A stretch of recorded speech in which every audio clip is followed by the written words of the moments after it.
Welcome to the ASTRALX Deep Dive, illuminating your path. I'm Lunaria, Selene, your intuitive guide. And I'm Solarian Zephyr, your cosmic strategist. We bridge celestial wisdom. Unlock your modern path. Discover guiding starlight insights. Explore powerful cosmic energies. How do planetary transit shapes your story today? Today, we are diving deep into something incredibly personal for you if you happen to be a Cancer Sun woman with Capricorn Rising. We're really peering into your specific celestial blueprint. Yeah, and the forecast for 2025, based entirely on this really amazing source text we've got called The Mountain Oracle and Her Tidal Heart. It's quite a title. It is, and it immediately gets right to the heart of your unique energy, doesn't it? This paradox, but also the potential of having that Cancer Sun meet the Capricorn Rising. Right. So the text describes your Cancer Sun as the tidal priestess, intuition, empathy, all that deep feeling. And then your Capricorn Rising is the Granite Sentinel, structure, endurance, that kind of hard-won wisdom. That paints such a clear picture. The Granite Sentinel and the Tidal Priestess. And the challenge, as this text lays it out, is navigating these two powerful forces inside you. Exactly. But the exciting part, kind of the mission for us today, guided by this oracle text, is figuring out how you weave them together, especially with the planets activating them in 2025. And the text even gives you this fantastic overarching archetype for the year ahead, the Embodied Citadel. The Embodied Citadel, fortress of feeling, temple of tenacity. I like that. It's evocative, isn't it? It suggests building something really solid from your deep emotions, not, walling them off. Right, not ignoring them. Using the mountain strength, that Capricorn structure, to protect and actually channel the ocean's power at your Cancerian depth. And 2025, this source says, is really the year this inner architecture demands your conscious focus. Spurred on by some key planetary movements, I gather. Absolutely. Let's unpack that cosmic dance. The Oracle text points to 2025 as a year of really dynamic energy shifts, driven particularly by Saturn and Pluto transits. Okay, Saturn and Pluto. Let's start with Saturn. Right. So one of the big players is Saturn moving through Pisces and landing right in your 6th house. The 6th house. Daily routines, work, health, that area. Exactly. Now, when Saturn, the planet of structure, discipline, responsibility, moves through here, especially in a sensitive, watery sign like Pisces, well, the Oracle text calls its energy karmic gravity. Karmic gravity. Wow. That feels weighty, serious. It is, but, with purpose. Think of Saturn in the 6th demanding real accountability in how you manage your energy, how you serve others. Okay. And the text stresses that for your specific combination with that deep Cancerian empathy, Saturn here poses a really vital question. How do I serve without drowning? That hits home for a Cancer Sun, I bet. Totally. It's about pulling your boundless, watery capacity to care into tangible, disciplined habits. You'll likely feel this as pressure. Pressure. Maybe pressure towards more structure in your day, perhaps a closer look at your health routines, or really needing to set clearer boundaries around where your emotional energy goes. It's all about making that natural compassion sustainable. Got it. So Saturn is building the container, the aqueducts for that tidal flow. Makes sense. But then there's Pluto. Yes, Pluto, the planet of deep transformation, power, intensity. It shifts into Aquarius. And for you, this lands squarely in your 5th house. The 5th house. Creativity, self-expression, romance, joy, fun stuff. Fun, yes, but Pluto makes it intense fun. The Oracle text labels this energy transformative entanglement. Okay, transformative entanglement. That sounds electric. Maybe a bit messy. It can be both. Yeah. While Saturn's over here grounding you in daily discipline, Pluto in the 5th is shaking things up right in your creative and emotional core. Shaking things up how? Well, the 5th house is where you shine your unique light, right? Where you take risks with your heart, where you play. Pluto here demands radical authenticity. Radical authenticity. Yeah. The text says it'll disrupt old patterns of hiding who you really are, especially hiding behind that solid Capricorn rising exterior, that sentinel wall. Putting on the brave face when maybe you're not feeling it inside. Precisely that. The Oracle text suggests you might feel this Pluto energy like an electric pulse. It's urging you, pushing you to reveal your true creative voice, your real feelings, your deepest passions. Wow. So you've got Saturn building structure in daily life, the 6th house. Right. While Pluto is demanding this profound, potentially disruptive change in how you express your deepest self in the 5th house. That's the core tension the text highlights for 2025. Yeah. Structure versus eruption, almost. Okay, this is getting interesting. And then Jupiter joins the party. Yes. Jupiter planet expansion, luck, opportunity. From May 25th onwards, Jupiter moves into Gemini, entering your 9th house. 9th house? Bigger picture stuff, higher learning, philosophy, travel. Exactly. Perspective shifts, connecting with broader ideas. The oracle text calls Jupiter here the quantum communicator. Quantum communicator, I like that. It suggests this is where your mental horizon really opens up.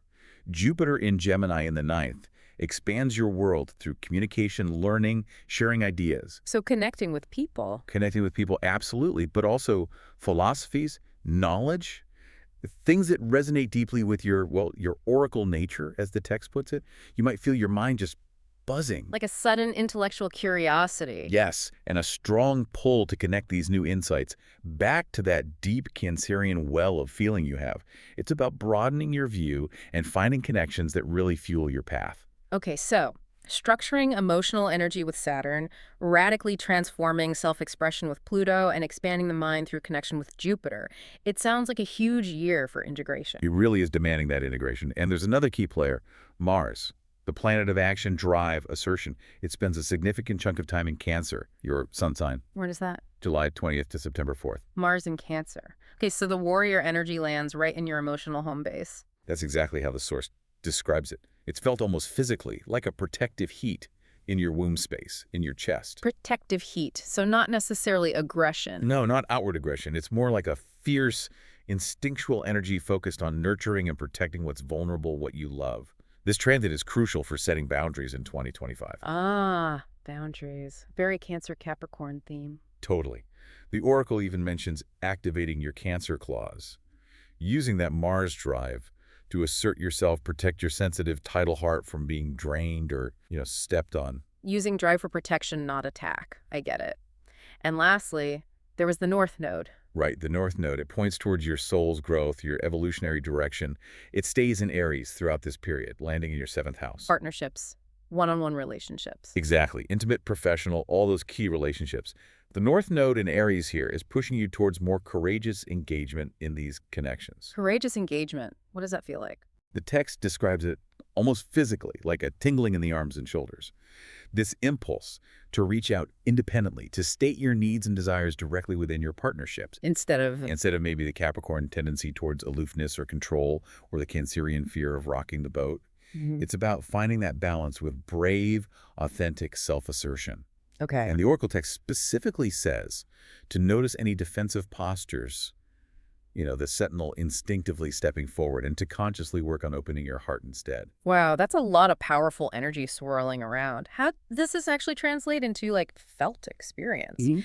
The Oracle text mentions somato-astrology.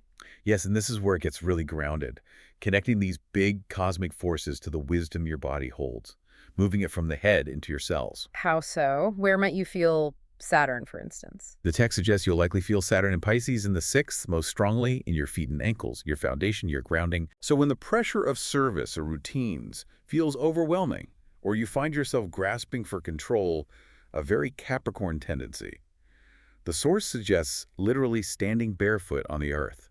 Feel Saturn's grounding weight anchoring you. Simple, but powerful. And also pay attention to tension in your hands. Yeah. Are they clenched? Try to hold it all together. Saturn here invites you to practice releasing that grip. Feeling the foundation, noticing the grip. Makes sense. What about that Plutonian surge? The 5th house transformation. That energy, especially being in the 5th house of heart and creativity, is said to ignite the heart center and the solar plexus. So you'd feel it right there. Yeah, the text says you might feel surges of intense passion, creative inspiration, maybe even frustration or vulnerability right in that area. So what do you do with that? When you're taking a creative risk, maybe sharing something really personal, or navigating intense feelings in love, the suggestion is simple. Place a hand over your heart or solar plexus. Breathe into whatever sensations you find there. That's your tidal priestess, expressing her raw power, according to this source. Connecting directly to that core vulnerability. And the Mars in Cancer protective heat. Where does that live? The text places that fierce, protective Mars energy right in the womb space and the chest. Okay. So when you need to draw a line, protect your emotional space, the idea is to connect to that feeling of warm, assertive power radiating from your core. It's like your body's signal saying, okay, this far, no further. And the North Node in Aries impulse, the tingling? That tingling in the arms and shoulders, the text says, that's literally the impulse to reach out, to connect independently, bravely in relationship. But the sentinel might resist. Exactly. Your Capricorn rising, the sentinel, might trigger an instinctive defensive hunch, arms crossed, heart closed off.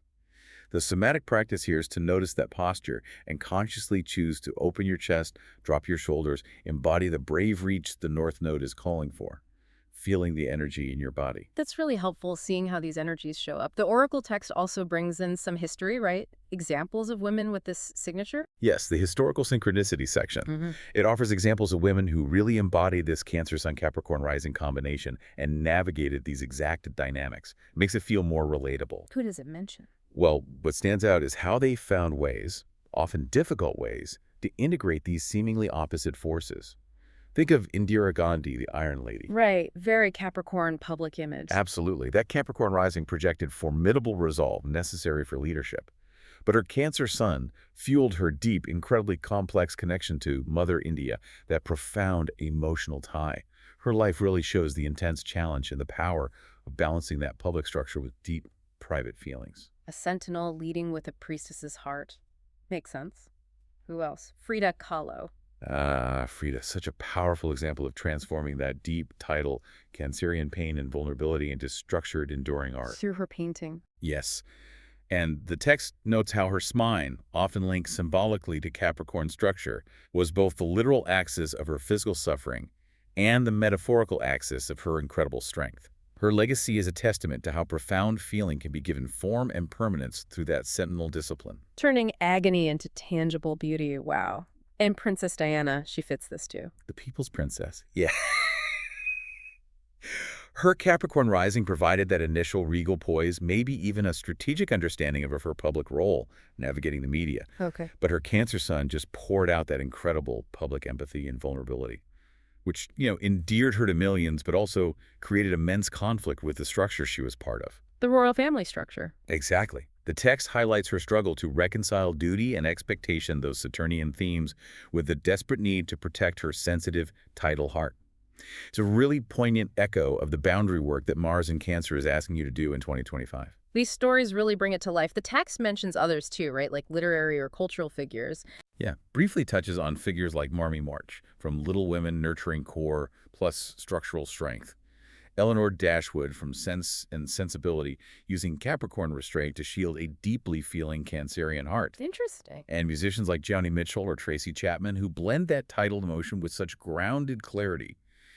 Even the women of Hidden Figures' ambition combined with the collective, nurturing drive within rigid structures. So these aren't just random examples. Not at all. They're like mirrors, showing the different ways this archetype is lived, struggled, and integrated. They mirror the potential journey you're on. Which brings up a big question. Given all these powerful transits and this archetype, what are the potential paths for 2025? The oracle text doesn't just give one outcome, does it? No, it's very clear on this. It presents three potential timelines, three sort of quantum paths, depending entirely on how you choose to engage with these energies. Okay, 3 paths. Let's hear them. What's the first one? It sounds a bit cautionary. The fortress holds. Yeah, this is the path where the Capricorn rising, the sentinel, kind of takes over. You prioritize duty, structure, responsibility above all else, maybe overworking to manage those Saturn and the sixth demands. And the feelings, the creativity. They get suppressed. You might see them as messy, unproductive, inconvenient, especially those Plutonian urges bubbling up from the fifth house. So the sentinel stands guard, but the priestess is locked inside. That's the image, exactly. And the outcome, the text suggests, is often fatigue, burnout, a sense of emotional emptiness or barrenness. Creative blocks are common because that Pluto energy is stifled. And relationships. They can feel transactional or strained because that North Node in Aries' impulse for courageous vulnerability gets shut down by the sentinel's protective walls. It's described as feeling trapped in a gilded cage, looks good on the outside, but feels constricted within. Okay, definitely a path to be aware of and consciously avoid, perhaps. What's the opposite extreme, the tidal surge? This is where the Cancer Sun energy, the priestess, floods everything without the Capricorn container. You might get completely swept away by emotions or creative impulses. And ignore the practical stuff. Right. Neglecting responsibilities, ignoring Saturn's call for structure in the sixth house, maybe prioritizing personal expression, romance, or drama above everything else. Reacting impulsively in relationships because that Aries North Node energy isn't grounded by the Sentinel's wisdom. So the priestess floods the temple, basically. Yes, without the Sentinel providing the banks. And the outcome here, according to the text, can be chaos in daily life, neglect of health or finances. Creative projects might stunt with passion but lack follow-through. Relationships might burn intensely but fizzle out quickly, The feeling is. like drowning in feeling. Mm. Adrift without an anchor, chaos. Okay, so neither Fortress Holes nor Tidal Surge sounds like the goal. They don't sound like the Embodied Citadel. Exactly, because the Embodied Citadel is the third timeline. It's the path of conscious integration. It represents the full potential of 2025 for your archetype. Right. How do you walk that path? What does it involve? It involves consciously actively building those nurturing routines Saturn and Pisces in the 6th is asking for, but doing it from a place of genuine self-care, not just grim duty. Okay, structure with heart. Yes. And it means courageously expressing your authentic heart and creativity, embracing that Pluto in Aquarius' 5th house transformation, but channeling it through the structure and discipline of your Capricorn rising, using the Sentinel strategy to give form to the priestess's visions. So the mountain provides the safe harbor, the structure for the ocean's power. Beautifully put. And in partnerships, that North Node in Aries in the 7th, you engage not from defense or control, but with brave vulnerability, reaching out from an open heart, stating your needs with clarity and courage. And the result? If you manage to walk this path of integration, The text describes a profound sense of resilience, a deep wellspring of power. Your emotional depth becomes a source of strength channeled into meaningful work, art, service, whatever your path is. and connections. Deeply authentic connections, because you're showing up as your whole integrated self. There's this sense of being truly seen as the powerful, nurturing leader you are. The feeling strategist, the one who stands firm with an ocean heart. Wow. The sentinel provides sanctuary, the priestess blesses the realm. That's the image. Standing on your mountain, heart visible like an ocean, a beacon of integrated power. That's the potential for you in 2025. That timeline feels... Right. it resonates. Now, the Oracle text doesn't just describe this, it gives tools, right? Practical ways to engage. Yes, absolutely. It offers what it calls the Oracle's Toolkit to help you consciously work with these energies and actually step onto that embodied citadel path. Okay, what's in the toolkit? Well, first, there are journal prompts. These are described as especially potent during those moments of intense Saturn pressure in the 6th, or when that Plutonian urge for authentic expression feels really strong. Questions to help you dig deeper. Exactly. Questions designed to probe that inner landscape. Like, where is my granite sentinel walling off my tidal priestess out of fear, and where can I consciously create a crack? Good one. Or reflecting on Saturn in the 6th. What karmic habit, maybe a routine or way of serving, is draining my emotional ocean right now? And what tiny practical shift can I make today? Making it concrete. Yes. And for Pluto in the 5th, what radical truth about my heart or my creativity is demanding to be seen, even if it means disrupting my carefully built structure? The prompts aim to bring unconscious patterns into conscious awareness. That makes sense. There's also a ritual mentioned. Yes, the text provides a specific ritual blueprint called Anchoring the Tide, and it's timed specifically for the new moon in Cancer in July 2025. Which would be a potent time for a Cancer sun. Exactly. New moons in your sun sign are powerful moments for setting intentions. So what does this anchoring the tide ritual involve? Really simple symbolic elements representing your core energies. A bowl of salt water for your Cancerian emotional depth. A smooth, heavy stone for your Capricorn foundation.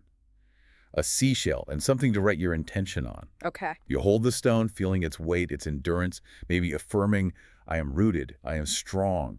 Then you touch the salt water, connect with your feelings, affirm, I feel deeply, my sensitivity is my power. Nice. Then the key symbolic act, dipping the stone into the water.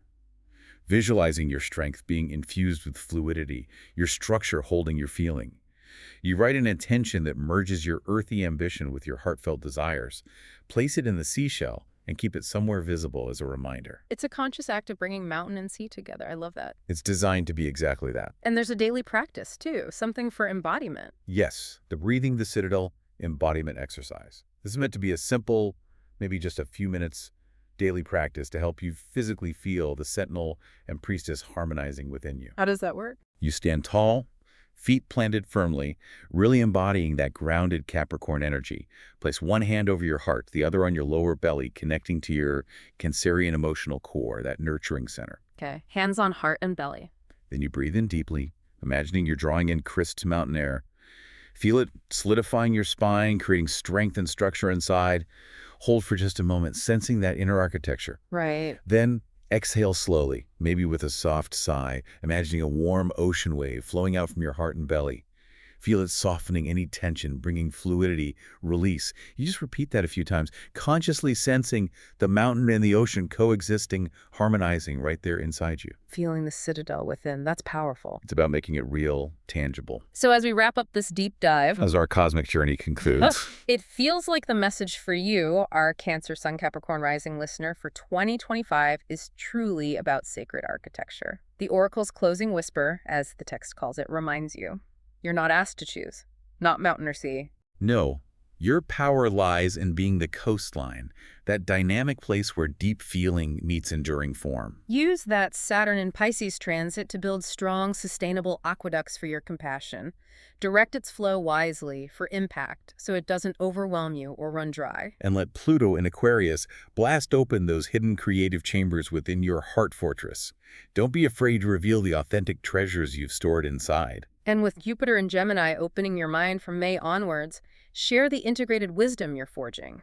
This powerful alchemy is meant to be shared. Speak your tidal truths, but speak them with the Sentinel's unwavering voice. Build your legacy consciously, stone by feeling stone. The world genuinely needs your embodied citadel. Dive deeper into your unique path. Request your email audio reading now. Find the link in the description below. Explore episode resources and links. All details are waiting for you there. Ignite, think, become. Subscribe for Starlight Insights. Thank you for joining us.